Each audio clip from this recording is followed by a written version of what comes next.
Well, listen, there's 4 parts to the conversation to make it a quality conversation with a property owner. All right. Number 1 is the condition of the property. What needs to be done to this property? Tell me, what remodeling have you done to the kitchen and bathrooms in the last 5 years, right? The longer that you can get the conversation going, the more comfortable they're going to be to open up and let you know exactly what's going on. They're going to be guarded. They're going to have their force field up. They're going to have their walls up. They're not going to, you're a stranger to them, right?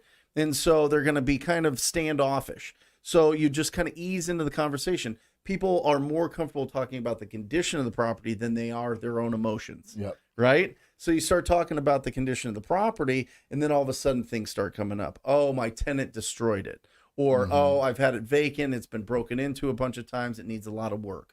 Or I just inherited the property from a family member. It's really dated. We don't have the money to fix it up. All of these things you're trying to like really figure out, okay, is this somebody that I can pre-qualify and do business with? That's all you're trying to understand. So the 4 pillars of pre-qualifying are the condition of the property, their timeline to sell this property, which is critical. Are they wanting to sell it right away? Or are they going to take some time? Do they want to get a bunch of different offers and look at them all? Like, what is happening? What's the motivation here? And that's the third part, motivation. What's their problem? So you got the condition, timeline, motivation, and then the price. So that's the 4 things. So if you go into any conversation, you're just starting out and you just write it down on a piece of paper, right? And you just go condition, timeline, motivation, price, and just ask questions about those 4. You can pre-qualify these property owners and see if they have the potential of doing business with you. So that took me a long time, Marcus, because I was like, okay, tell me about why are you selling? And they're like, because I want to sell. Right. And I'm like, okay. So how much do you want? They're like, you tell me.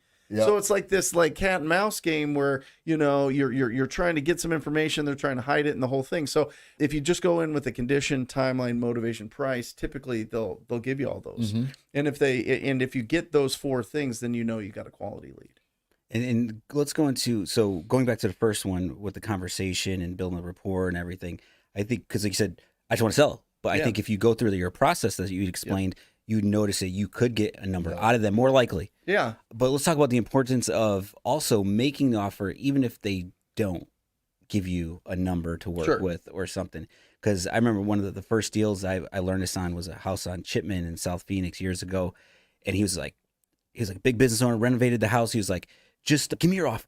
I don't want to play games. Let's just do that. Like, it was like, I was like, oh shit, he's serious, you know? So I was all nervous to give that low offer. So I gave him that, whatever it was, 55 cents on the dollar offer. And he was like, I'll do it. Then he sent me and my wife are in wheelchairs. We both got surgeries. So he called, he tried to bluff, you know what I'm saying? Of course. But I stuck to the number and it worked. So that's always my story to say, like, how important getting that offer out is no matter what. Because I know a lot of people are scared to do that offer. So what are your thoughts? So what I like doing in that situation where you're trying to get the price, because that's the hardest one.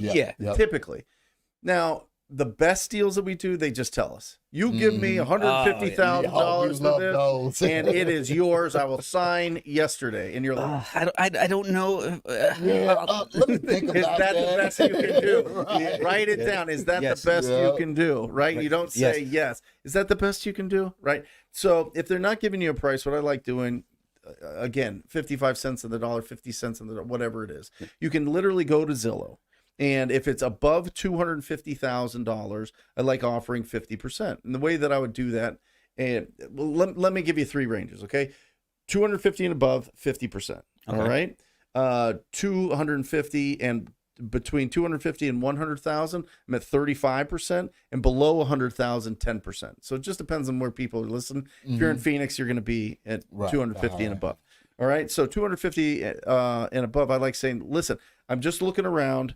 And it looks like your neighbors that are similar size, similar condition are selling for this price, 50% on the dollar. I don't say I can give you 50%. I can say your neighbors in similar condition. You can look within a mile radius and without a doubt find sales that are 50% of that Zillow price in that area. Can you explain why you do that?